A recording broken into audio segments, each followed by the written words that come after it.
Hello everyone, देखिए मध्यकालीन भारत का इतिहास, इसके हम प्रीवियस ईयर के क्वेश्चन देखने वाले हैं। बीपीएससी के जो प्रीवियस ईयर क्वेश्चन कलेक्शन है उसमें, यानी कि हमने बीपीएससी से जो प्रीवियस ईयर का जो भी क्वेश्चन कलेक्शन है उसमें डिफरेंट सब्जेक्ट्स का, जिसमें हिस्ट्री, पॉलिटी, ज्योग्राफी, इकोनॉमी, लगभग सारे खंड हम यहाँ पे सॉल्व करेंगे जो कि प्रीवियस ईयर के पूछे गए प्रश्न हैं पीटी की परीक्षा वाले।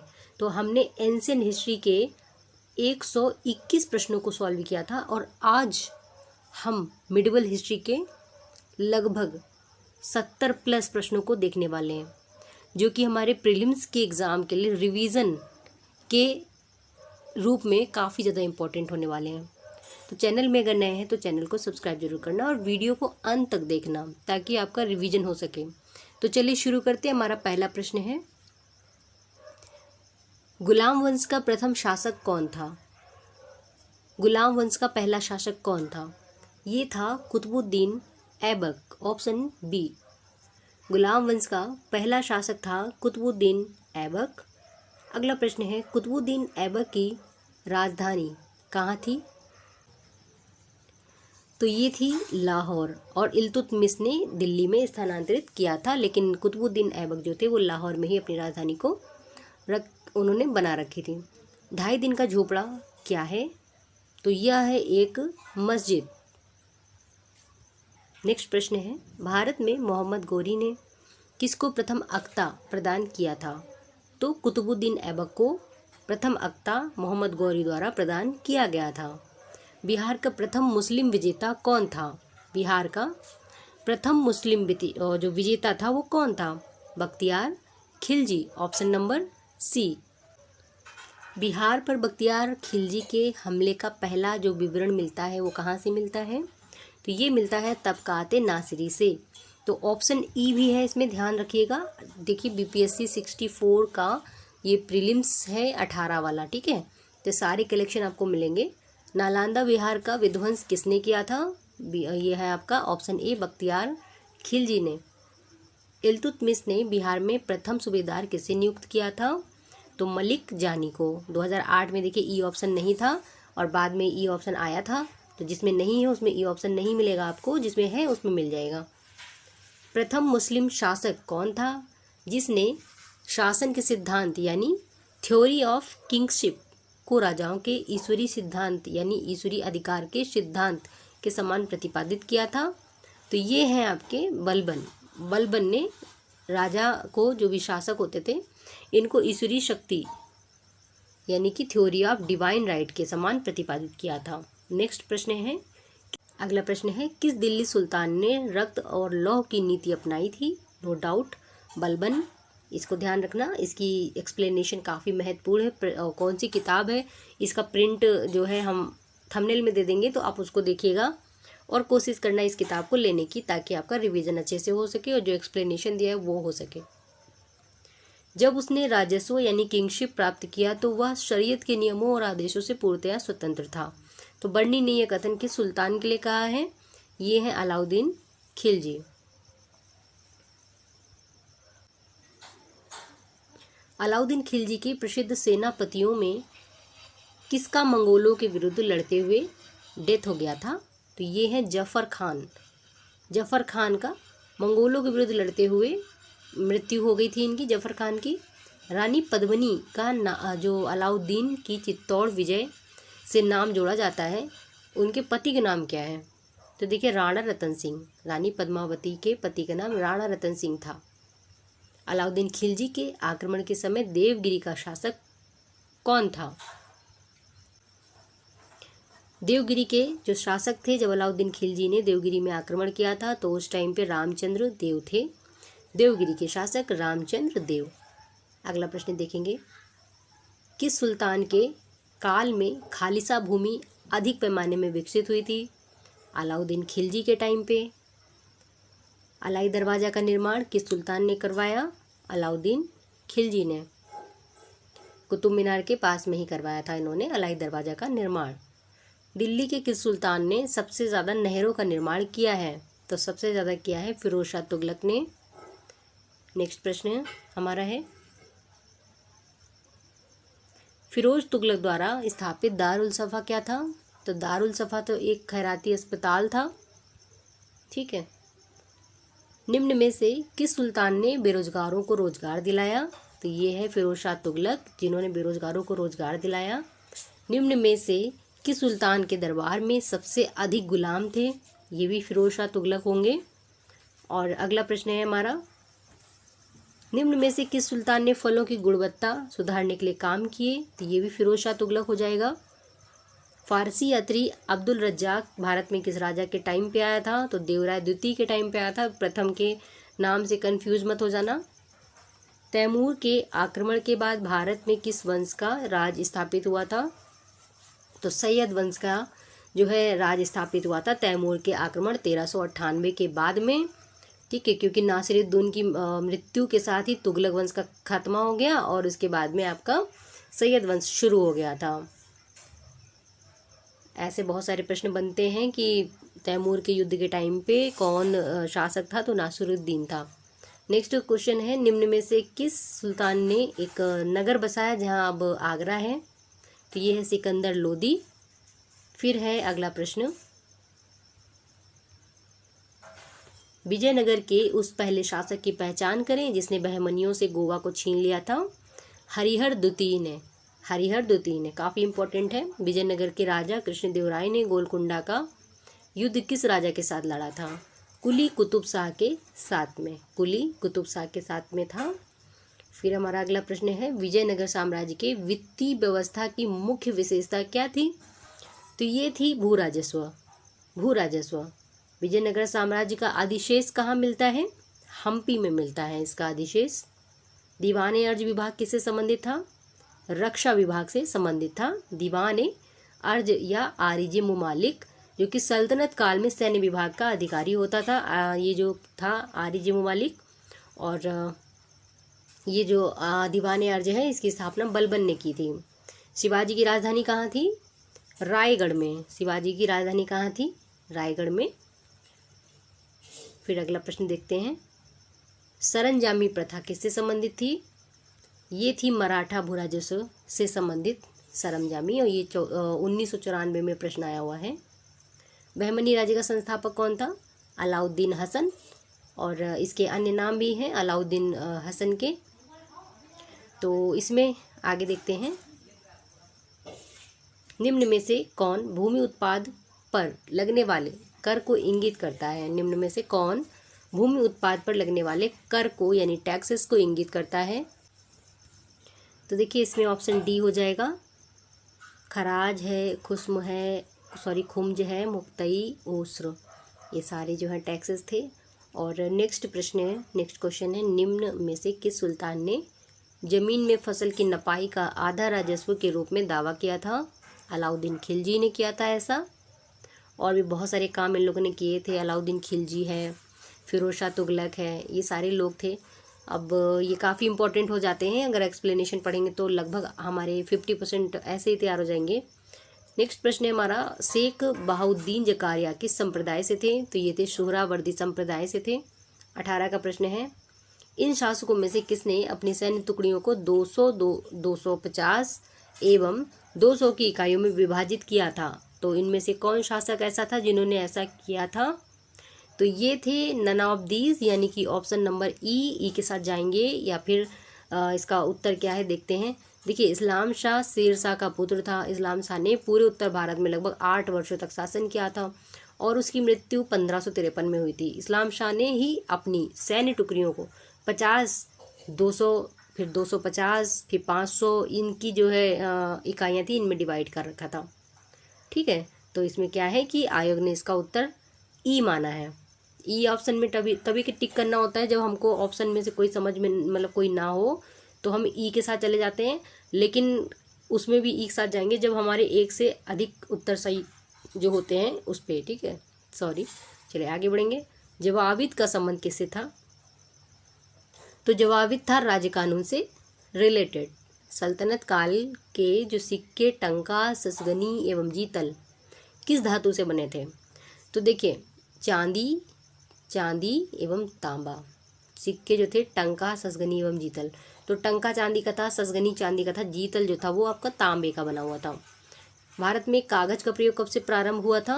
12वीं शताब्दी। बहुत अच्छा प्रश्न है, 12वीं शताब्दी। तो कागज का सबसे पहले आविष्कार भी चीन में हुआ था। तो यहाँ पे भारत में जो है 12वीं शताब्दी में इसका यूज शुरू हुआ था, प्रारंभ हुआ था।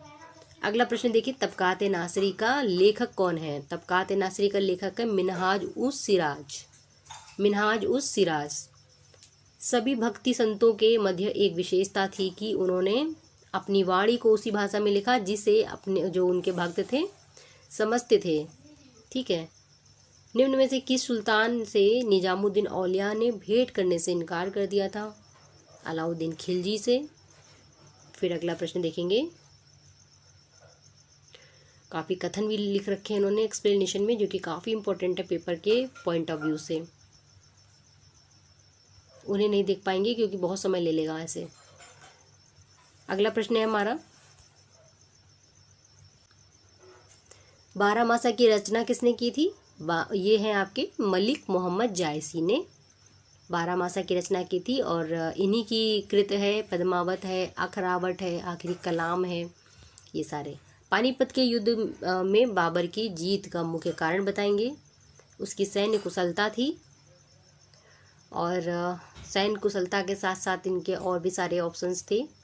तो इसमें इनका सैन्य कुशलता हो गया, और कुछ स्पेशल इनका दूरदर्शिता था, और भी बहुत सारी चीज़ें थी इनकी जिसकी वजह से ये युद्ध जीते।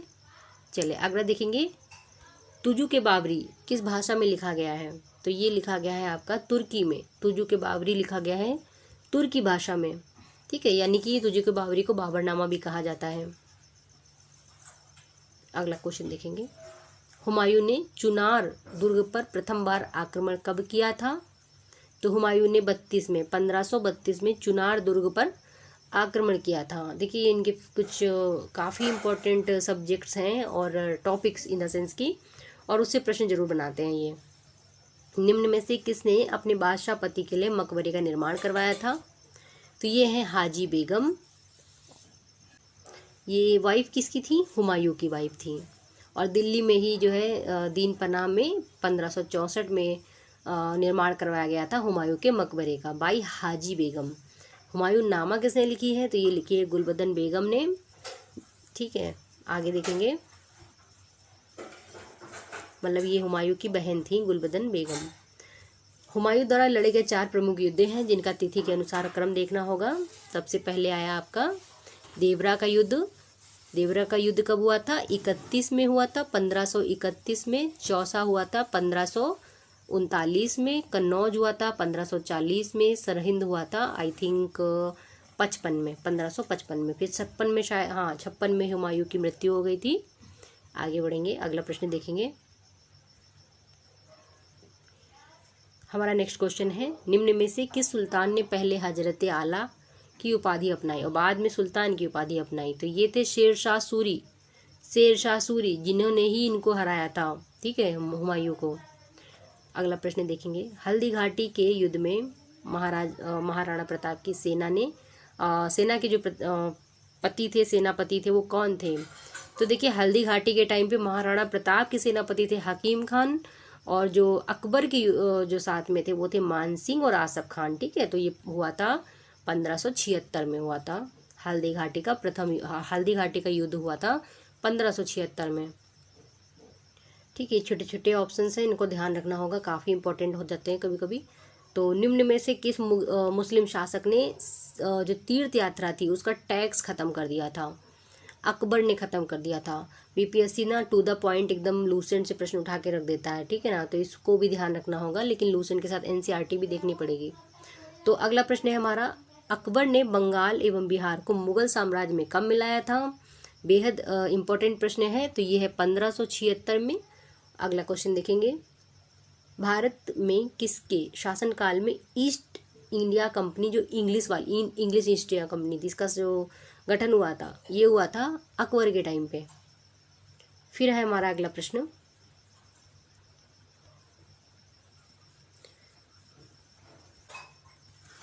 एतमाउद्दौला का मकबरा आगरा में किसने बनवाया था? नूरजहां ने। एतमाउद्दौला का जो मकबरा आगरा में बनाया है ये नूरजहां ने बनवाया था। देखिए बहुत लेटेस्ट प्रश्न है, 66वीं बीपीएससी की प्रीलिम्स में आया था। परचिनकारी यानी कि पिट्रा ड्यूरा निम्न में से किससे संबंधित है? तो ये है दीवारों में अर्धकीमती पत्थर जड़कर फूलों की नक्काशी करना, इससे रिलेटेड है ये। और अगला प्रश्न देखेंगे, मध्यकाल में बटाई शब्द का अर्थ क्या था? संपत्ति, सॉरी ये नहीं होगा, बटाई का जो था अर्थ था लगान निर्धारण का तरीका। ठीक है। किस मुगल शासक ने चित्रकारी के लिए कारखाने बनवाए थे? ये भी प्रश्न लेटेस्ट है हमारा बीपीएससी का 66वीं वाले का। तो देखिए जो चित्रकारी थी उसके लिए जो कारखाने बनवाए गए थे वो बनवाए गए थे, यहाँ पे थोड़ा सा देख लेते हैं अच्छे से, हुमायूं। ठीक है, यहाँ पे हुमायूं दे रखा है इन्होंने। हालांकि बिहार लोक सेवा आयोग ने अपने उत्तर पत्रक में इसका जो है बी ऑप्शन माना है, यानी कि बीपीएससी ने जो है अकबर माना है लेकिन एनसीईआरटी में हुमायूं दे रखा है। ठीक है, थोड़ा सा डिस्प्यूट हो रहा है, आप लोग देखिए और कमेंट कीजिए। दास्तान अमीर हमजा का चित्रांकन किसके द्वारा किया गया है? तो देखिए अकबर ने अनेक ग्रंथों को चित्रित करवाया था। सर्वप्रथम दास्तान अमीर हमजा है और यह हुमायूं के काल में चित्रित होना आरंभ हुआ था और अकबर के शासनकाल में पूरा हुआ था। तो ये हो गया। और यहाँ पे ऑप्शन के टाइम यहाँ पे इन्होंने स्टार बना रखा है कन्फ्यूजन की वजह से। ठीक है, तो इसका उत्तर भी आप ही लोग बता दीजिए क्या होगा। यूरोपीय चित्रकारी का प्रवेश किसके दरबार में हुआ था? तो ये अकबर थे उस टाइम पे जब आए थे वो लोग। ठीक है, अगला देखते हैं प्रश्न। दसवंत और वशावन, ठीक है, ये प्रसिद्ध चित्रकार थे, मुगल सम्राट के राज दरबारी थे, अकबर के समय के थे। ठीक है, अकबर के समय के थे। आगे देखते हैं, मुगल चित्रकला किसके नेतृत्व में अपने शीर्ष बिंदु पर थी? जहांगीर के टाइम पे। फिर है, जब्ती प्रणाली किसकी उपज थी? अकबर की उपज थी। ये सारे एनसीईआरटी लूसेंट से सारे उठा के इन्होंने रखे हुए हैं। फिर है, ये किसका कथन है कि अकबर के शासन में इलाहाबाद में 40 स्तंभ युक्त मंजिल के निर्माण में 5000 से 20,000 लोगों ने 40 साल तक काम किया था। तो ये कहा है विलियम फिंच ने। कश्मीर का अकबर जैनुलाब्दीन सुल्तान। चलिए आगे देखते हैं, अगला क्वेश्चन देखते हैं। 2 अस्पा एवं सिंह अस्पा की प्रथा जो है किसने शुरू की थी? जहांगीर ने शुरू की थी। आप लोगों को भी लग रहा होगा कि कितने आसान प्रश्न बिहार पीसीएस में आते हैं। तो ये सब लूसेंट और एनसीईआरटी है, काफ़ी इंपॉर्टेंट है दोनों। चलिए अगला क्वेश्चन है, ईरान के शाह और मुगल शासकों के बीच झगड़े की जड़ क्या थी? ईरान के शाह और मुगल शासकों के बीच झगड़े की जो जड़ थी तो वो थी कंधार। ठीक है, कांधार थी, कांधार की वजह से हुआ था झगड़ा ईरान और मुगलों के बीच में। दिल्ली के लाल किले का निर्माण किसने करवाया था? ये करवाया था शाहजहां ने दिल्ली के लाल किले का निर्माण। और अकबर के फतेहपुर सीकरी की भांति शाहजहां ने दिल्ली में भी अपने नाम पर शाहजहानाबाद नामक एक नगर की स्थापना की थी। चले आगे देखेंगे, निम्न में से किस इतिहासकार ने शाहजहां के शासनकाल को मुगल काल का स्वर्ण युग कहा है? तो ये कहा है A.L. श्रीवास्तव ने, यानी कि शाहजहां के शासनकाल को मुगल काल का स्वर्ण युग किसने कहा है? तो ये कहा है A.L. श्रीवास्तव ने। फिर देखें अगला, औरंगजेब द्वारा चलाए जा रहे जिहाद का मतलब क्या था? तो ये था दारुल इस्लाम। फिर है हमारा नेक्स्ट जो क्वेश्चन है, पटना में किस सिख गुरु का जन्म हुआ था? तो गुरु गोविंद सिंह का। मुगल प्रशासन में मुहतसिब क्या था? तो ये था लोक आचरण का अधिकारी। मुगल प्रशासन में मददेमास इंगित करता है किसको? विद्वानों को दी जाने वाली राजस्व मुक्त अनुदत्त भूमि को। एक चीज नोटिस करी होगी क्वेश्चंस में कि जो ज्यादा लंबा होता है उसका ही उत्तर लगभग में हो जाता है, ये नोटिस करने वाली चीज हो गई। चलिए आगे देखते हैं। तो हमारा क्वेश्चन है अगला, मयूर सिंहासन पर बैठने वाला अंतिम मुगल सम्राट कौन था? तो ये थे मोहम्मद शाह। मोहम्मद शाह जो थे मयूर सिंहासन में बैठने वाले जो लास्ट मुग़ल शासक थे। और इन्हीं के टाइम पे जो नादिर शाह थे, इन्होंने 1739 में जो है आक्रमण किया था। तो चलिए अगला प्रश्न है हमारा, निम्न में से किस मुग़ल बादशाह को वजीर गाजिउद्दीन ने दिल्ली में दाखिल नहीं होने दिया था? तो ये कौन थे? शाह आलम द्वितीय। शाह आलम द्वितीय।